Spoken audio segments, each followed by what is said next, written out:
Importante operazione antidroga ieri della tenenza dei Carabinieri di Favara.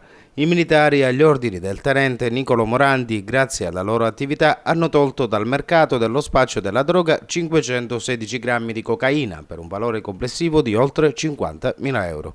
Con le accuse di detenzione di sostanze stupefacenti ai fini di spaccio, detenzione abusiva di armi, ricettazione e detenzione illegale di armi, è stato arrestato dai Carabinieri della tenenza di Favara un 23enne del luogo. Durante una perquisizione domiciliare personale, IA, queste le iniziali del suo nome, è stato trovato in possesso, come detto, di 516 grammi di cocaina suddivisa in 3 involucri, un bilancino di precisione del materiale utile al confezionamento della droga.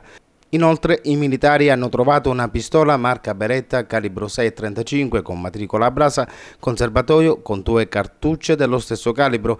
Trovate anche altre 67 cartucce dello stesso calibro all'interno di un sacchetto di plastica. Rinvenuta anche una cartuccia calibro 7,65. La droga, le armi e le munizioni sono state sequestrate, mentre l'arrestato è stato portato nelle camere di sicurezza della tenenza di Violanda in attesa dell'udienza di convalida.